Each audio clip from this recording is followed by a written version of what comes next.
नमस्कार, low cost advance fish farming channel में आपका स्वागत है। मैं विकास एक एक्सपोजी हूँ। पिछले कुछ दिनों से फिश फार्मिंग और कुछ बेसिक वीडियो डाल रहा हूँ जो आप लोगों को समझने के लिए, जो फिश फार्मिंग है एक्चुअली हमें क्या करने से हमें मतलब फ़ायदा ज़्यादा होगा। बेसिक चीज़ है। और हमारा जो नज़दीक का जो भी कुछ सामान है, बहुत सारे सामान है जो हम उसको इस्तेमाल करके फिश फार्मिंग को अच्छा प्रॉफिटेबल बना सकते हैं। उसी विषय के ऊपर आज मैं वीडियो मतलब कर रहा हूँ। कुछ आदमी का कमेंट्स भी था। मैंने एक पहले वीडियो भी डाला था पुआल का यूज़ के बारे में। जो राइस स्ट्रॉ है, राइस स्ट्रॉ को भी हम बेहतरीन ढंग से तालाब के अंदर यूज़ कर सकते हैं। वो भी बहुत सस्ते में आता है। काफ़ी सारे जगह पे तो उसका रेट भी नहीं है, ऐसे ही ज़मीन पे फेंक देता है। हम उसको इस्तेमाल कर सकते हैं। कैसे इस्तेमाल कर सकते हैं, राइस स्ट्रॉ के अंदर क्या क्या है, तालाब के अंदर डालने से उसको क्या बेनिफिट मिलता है, उसके विषय को हम आज डिस्कशन करेंगे।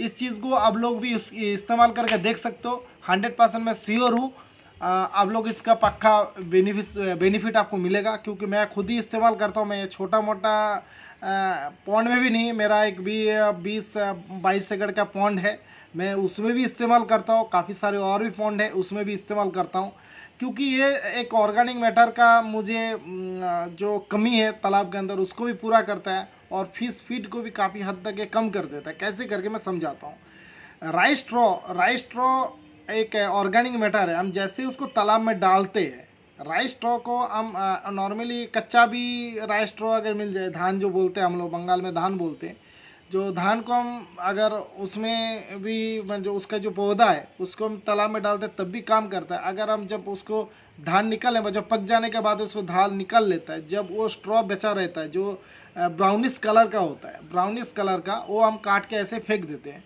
नॉर्मली कोई कोई आदमी बहुत ज़्यादा यूज़ करते हैं बंगाल में, तो उसको मतलब गाय भैंस को भी खिलाते हैं। जब उसको कुछ नहीं मिलता तब उसको इस्तेमाल होता है गाय भैंस को खिलाने के लिए।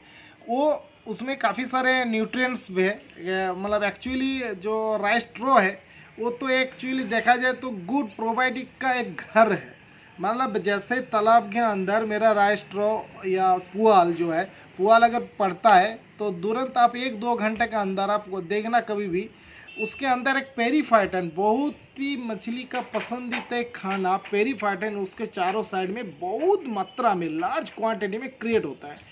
अब कभी भी आप छोटा सा अगर बाय एग्जाम्पल के तरीके से आप अपने तालाब के ऊपर कुछ राइस स्ट्रॉ डाल के देखिए, देखना एक दिन तो कुछ मतलब कुछ घंटे के बाद कुछ मछली उसको चारों साइड में तैरना शुरू कर देगा, क्योंकि उससे जैसे ही पानी में गिरता है तो उससे एक पीला पानी निकलता है। जो पीला पानी फुल्ली न्यूट्रिशन होता है, जो पेरीफाइटन को क्रिएट करने में काफ़ी मदद करता है, जिसके कारण क्या होता है राइस स्ट्रॉ में जैसे ही वो होगा तो तुरंत एक पेरीफाइटन क्रिएट होने के कारण मछली को बहुत पसंद है, तो वो मछली को खाता है, मछली उसको खाता है। और पेरीफाइटन मछली के लिए बहुत ही अच्छा चीज़ है। उसको काफ़ी सारे प्रोटीन भी मिल जाता है उससे, और काफ़ी सारे न्यूट्रिशन भी उसके अंदर भरपूर मात्रा में मिलता है। आप कभी भी देखना पुआल को पानी में तैरने के बाद एक दिन डाला, नेक्स्ट दिन उसके ऊपर एक स्लिप टाइप का एक चीज़ मिलेगा, एक लेयर मिलेगा, वही मेनली पेरीफाइटन है। पेरीफाइटन जैसे कोई भी ऑर्गेनिक मैटर पानी में गिरता है तो पेरीफाइटन क्रिएट होता है। लेकिन जो मतलब नॉर्मली पुआल डालते हैं तो काफ़ी ज़्यादा मात्रा में क्रिएट होता है वो। तो किसी चीज़ का है, मतलब कुछ कुछ हमारा पास जो पत्ते वगैरह है, वो कुछ कुछ पत्ते होता है तालाब के सहायक होता है, और कुछ कुछ पत्ते जैसे तालाब के विपक्ष में जाता है। उसके बारे में भी मैं कभी डिस्कशन करूँगा। आज राइस स्ट्रॉ के बारे में डिस्कशन कर रहा हूँ। तो राइस स्ट्रॉ जैसे थोड़ा सा सड़ जाता है, थोड़ा सा सड़ने के बाद उसको ग्रास कप खाता है। और ग्रास कप एक्चुअली तरह मतलब एक फीड मशीन भी आप बोल सकते हो। ग्रास कप को हम लोग तालाब के अंदर एज ए फीड मशीन भी यूज़ कर सकते हैं। उसके बारे में भी एक अच्छा सा वीडियो में बनाऊंगा, क्योंकि ग्रास कप जो खाना मतलब वो दिन भर खाना खाने के लिए कोशिश करता है। वो जो आपको कोई भी चीज़ मिलेगा ऑर्गेनिक, मतलब कोई भी हरा चीज़ मिल जाएगा, या राइस स्ट्रॉ जैसे हो गया, राइस स्ट्रॉ थोड़ा सा गीला हुआ, नरम हुआ, वो उसको खाना शुरू कर, उससे क्या आधा हिस्सा वो पचाता है, आधा हिस्सा वो लैट्रिन कर देता है। उसी वो जो बिल्कुल बारीक बना के तालाब के अंदर गिरा आता है, उससे भी काफ़ी मात्रा में पेरीफाइटन कॉलोनी फॉर्म करता है। उसको भी मछली खाते हैं, बहुत सारे मछली खाते हैं उसको। तो इससे भी हम एक तरीके मतलब हम ग्रास काप को यूज़ करके भी हम अपना फीड का जो कॉस्ट है हम कम कर सकते हैं, उसके बारे में एक अच्छा सा वीडियो मैं लाऊंगा, वो बताऊंगा बाद में। पहले जिस चीज़ के बारे में बता रहा हूँ उसको पहले मैं डिस्कशन कर रहा हूँ। राइस स्ट्रो थोड़ा सा आधा से ज़्यादा जब सड़ जाता है तब उसका रोहू खाना शुरू कर देता है।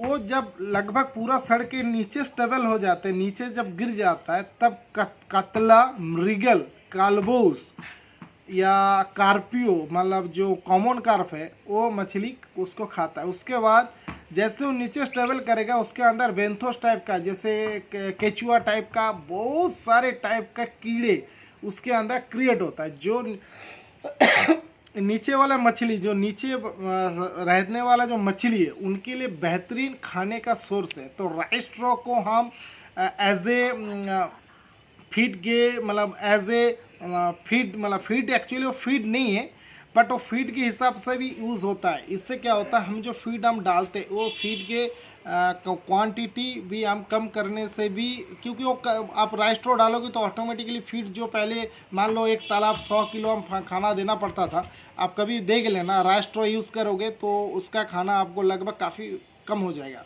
लगभग आपको 80-85 किलो तक खाना देने से वो आपका तालाब मछली को पूरा भरपाई हो जाएगा चीज़। तो आप उससे भी आप बेनिफिट ले सकते हो। दूसरी बात, राइस स्ट्रो डालने से राइस स्ट्रो के अंदर जो पीला पानी निकलता है वो आपको तालाब के अंदर फाइटोप्लैंक्टन बनाने में बहुत ज़्यादा सहायक है। आपका तालाब अगर कलर नहीं आ रहा है तो आप कुछ पुआल आप तालाब के अंदर फेंक दीजिए, देखना आपका तालाब के अंदर पानी मतलब बिल्कुल कलर बिल्कुल हरा टाइप का आ जाएगा, जो हल्का हरा, जो सबसे बेहतरीन फाइटोप्लैंक्टन। और वो जो फाइटोप्लैंक्टन क्रिएट होता है वो बिल्कुल छोटे मात्रा में होता है। वो छोटा फाइटोप्लैंक्टन हम तालाब के लिए सबसे बेहतरीन है, क्योंकि वो फाइटोप्लैंक्टन अच्छा फाइटोप्लैंक्टन होता है, क्योंकि वो अच्छा फाइटोप्लैंक्टन हर मछली पसंद करते हैं। क्योंकि हम लोग कभी कभी आप देखना तालाब के अंदर यूरिया वगैरह कोई आदमी ज़्यादा यूज़ करने के कारण ऊपर वाला लेयर में फाइटोप्लैंक्टन ज़्यादा बढ़ जाता है और कभी लंबा लंबा फाइटोप्लैंक्टन क्रिएट होता है। वो 10-15 दिन के बाद जहरीले भी हो जाता है। कभी कभी आप देखना, कभी इस चीज़ को आप नोटिस करके देखना, तालाब के अंदर कुछ मछली ऐसे मर रहा है जिसका कोई रीज़न नहीं है। आप देखोगे पूरे तालाब मछली सही है, उसका शरीर सही है, बट फिर भी मर रहा है।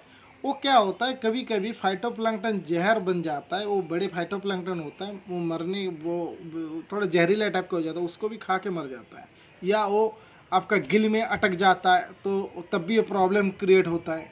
तो सेम चीज़ है ये जो मतलब मैंने पुआल के बाद बोला, पुआल आप डालने से क्या होगा, बहुत बेहतरीन ढंग का आपके तालाब के अंदर फाइटोप्लैंक्टन क्रिएट होगा और जू प्लैंक्टन बनाने में भी हेल्प करता है, क्योंकि ये तालाब के अंदर न्यूट्रिशन बढ़ा देता है। न्यूट्रिशन जैसे लेवल बढ़ जाएगा तो हर टाइप का जो बेनिफिशियरी चीज़ है वो आपका बढ़ जाएगा तालाब के अंदर। तो जू प्लैंक्टन भी बढ़ गया, फाइटोप्लैंक्टन भी बढ़ गया, तो काफ़ी सारे फायदा है। और आप देखोगे पुआल का रेट नाथिंग है, कुछ भी नहीं है। आप अगर खरीदना भी चाहते हो तो बंगाल में थोड़ा बहुत रेट में बिक्री होता है। मैं काफ़ी सारे एरिया में देखा हूँ, जैसे आप यूपी चला जाइए या पंजाब, हरियाणा, राजस्थान, इस साइड में तो पुआल को ऐसे ही ज़मीन पे छोड़ देता है या उसको फिर जला के ऐसे वेस्ट कर देता है। तो इससे अच्छा हम उसको तालाब में बेहतरीन ढंग से यूज़ कर सकते हैं, क्योंकि वो जो राइस स्ट्रो है वो ऐसे ही पानी का सहायक है, मतलब मछली का खेती का सहायक है। इसके कारण से उसको डालने से कोई ज़्यादा प्रॉब्लम नहीं है। लेकिन हर चीज़ का एक लिमिटेशन है। कभी कभी क्या करते हैं हम लोग, लिमिट को क्रॉस कर देता है। लिमिट जैसे हम क्रॉस करेंगे तो उसका जो फ़ायदा है, फ़ायदा तो छोड़िए, उल्टा उसका रिएक्शन होना शुरू हो जाएगा। तो कभी भी किसी भी चीज़ को आप तालाब के अंदर इस्तेमाल कर रहे हो तो उसका जो एक माप है उसको आप कभी भी क्रॉस करने की कोशिश मत करिए। बेशक थोड़ा कम हो जाएगा फिर भी सही है, क्योंकि ज़्यादा हो जाने से बहुत ज़्यादा प्रॉब्लम है। फिर आपको काफ़ी सारे मेडिसिन यूज़ करना हो सकता है, या आपको ज़रूरत पड़ेगा तो आपको तालाब को पूरी चीज़ को आपको मतलब ख़त्म करना पड़े। हो सकता है आपको पूरे फाइटोप्लैंक्टन को क्रैश करना पड़े, हो सकता है आपको पूरे जू प्लैंक्टन को क्रैश करना पड़े। तो आपको आखिर लॉस ही, और एक तो खर्चा भी करो, दूसरा आप उसको क्रिएट करने में खर्चा कर रहे हो, फिर आप उसको ख़त्म करने के लिए खर्चा करो, फिर वो ख़त्म होने के बाद नीचे स्टेबल होगा, उससे भी गैस क्रिएट होगा, वो भी प्रॉब्लम। तो प्रॉब्लम ही प्रॉब्लम। इसलिए आप लोग कभी भी जो भी चीज़ मैं बताता हूँ वो मैं एक लिमिटेड चीज़ में बताता हूँ, जिससे आप लोग इस्तेमाल मतलब नॉर्मली आराम से कर सकते हो। कोई भी ऑर्गेनिक मैटर हम तालाब के अंदर डालते हैं, लगभग 15 मतलब 20 से 25 दिन के अंदर पर डेसीमल हम 1 किलो डालना बेहतरीन रिजल्ट देता है। उससे ज़्यादा डालने से तालाब के अंदर प्रॉब्लम क्रिएट हो सकता है। ऐसा नहीं है, हर तालाब का रिक्वायरमेंट अलग है। मतलब मैं 1 किलो बताया, मतलब ये 1 किलो कोई फिक्स नहीं है, मैंने 1 किलो सेफ्टी बता रहा हूँ, ये बिल्कुल सेफ है। अब आपको खुद को देखना पड़ेगा आपका तालाब का रिक्वायरमेंट क्या है, क्योंकि अगर बगल बगल में 2 तालाब होता है तो 2 तालाब के अंदर हर फर्टिलाइजेशन हमें अलग अलग करना पड़ता है, क्योंकि उसके अंदर मछली का स्पीसीज अलग होगा, मछली का साइज अलग होगा, ज़मीन का तालाब के अंदर तो ज़मीन का मिट्टी है उसके न्यूट्रिशन लेवल अलग होगा। हो सकता है उसके पानी के में कहीं से अलग सोर्स आ रहा है, ये अलग सोर्स आ रहा है, तो पानी के अंदर जो भी न्यूट्रिशन आ रहा है, जो भी मतलब मिनरल्स वगैरह आ रहा है, उसके भी सोर्स में अलग अलग होने के कारण दोनों में फर्टिलाइजेशन बिल्कुल अलग होगा। तो दोनों का रिक्वायरमेंट थोड़ा बहुत चेंज होना है ही, होगा ही होगा। ये जो फार्मिंग कर रहा है उसको चीज़ को भली भांति इसको पता है। तो कृपया जो भी चीज़ का मैं मतलब लिमिटेशन बताता हूँ, लिमिटेशन को आप बिल्कुल कोशिश करना, क्योंकि काफ़ी सारे मेरे वीडियो को देखता है, पता नहीं किस हिसाब से देखता है, वही चीज़ को फिर रिपीट करके लिखता है। कोई मेरे को दिक्कत नहीं है, मैं हर किसी का वो मतलब जब भी मुझे मौका मिलता है मैं कोशिश करता हूँ उनको अच्छे से रिप्लाई करूँ और बताने की कोशिश करूँ एक्चुअली किस चीज़ क्या होता है, मतलब चीज़ उससे क्या होता है ये आपको जानना ज़रूरी है, तभी आप उसका प्रयोग को अच्छी तरीके से कर पाओगे। मतलब उसके अच्छी तरीके से आप कर पाओगे। सेम चीज़ आप मतलब फिर भी मैं बताता हूँ, पुआल को एक तालाब के में अंदर डालने का नाप क्या है पर डेसिमल। और भी काफ़ी सारे आदमी को ये भी डाउट रहता है, सर डेसिमल में आप बताते हो, सर एकड़ में बताइए, क्योंकि हर किसी के पास एकड़ का तालाब होगा नहीं, होगा कि टोटल माप का 1 एकड़ होगा नहीं, किसी का वो 1.5 एकड़ होगा, किसी का यार 50 डेसिमल का, किसी का 30 डेसिमल का होगा, किसी का 250 डेसिमल का होगा, 2.5 एकड़ का होगा। तो 100 डेसिमल में 1 एकड़ होता है। आप अगर जितने डेसिमल का उसके उतना मल्टीप्लाई कर दीजिए, उतना गुना हो जाएगा। तो बात क्लियर है। मैं एक इकाई बता रहा हूँ, सबसे छोटा इकाई बता रहा हूँ, इसीलिए बताता हूँ क्योंकि आदमी हर छोटे तालाब हो, छोटे फार्मर हो, बड़े फार्मर उस हिसाब से उसको इस्तेमाल करके देख सकता है। क्योंकि देखने से मुझे पता है आप हर कोई आदमी चाहता है जो मैं थोड़ा उसको प्रैक्टिकली करके देखूँ। आप प्रैक्टिकल करने के लिए सबसे अच्छा अभी जाइए तालाब के अंदर एक कोने में थोड़ा सा एरिया में चारों साइड में बेम्बू डाल दीजिए, बेम्बू डाल के कुछ पुआल छोड़ दीजिए। देखना आप उसके चारों साइड में एक ग्रीनिश बिल्कुल एक ग्रीन कलर जैसे एक मतलब हल्का से ग्रीन कलर क्रिएट होना शुरू कर देगा और मछली उसके चारों साइड में ज़्यादा तैरना शुरू कर देती। इससे आपको खुद ही पता लग जाएगा नहीं मछली इसको बहुत ज़्यादा पसंद कर रहा है। तो आप नॉर्मली ऐसे भी है, किसी आप धान को भी कच्चा भी डाल सकते हो, ऐसे बात नहीं, उससे भी फ़ायदा मिलेगा। आप ऐसे कच्चा किस लिए आपको खरीद कर डालना है, आप सूखा चीज़ आपको ऐसे फ्री ऑफ कॉस्ट मिल जाएगा, आप उसको बेहतरीन ढंग से इस्तेमाल करिए। आशा करता हूँ आप लोग इसको प्रॉफिट मिलेगा इसका अगर इस्तेमाल में। हाँ, और एक चीज़, अगर आप इसको पुआल डालते हो, पुआल डालने के पुआल मतलब और उसके साथ आप दूसरा ऑर्गेनिक चीज़ की इस्तेमाल करने की कोई ज़रूरत नहीं है।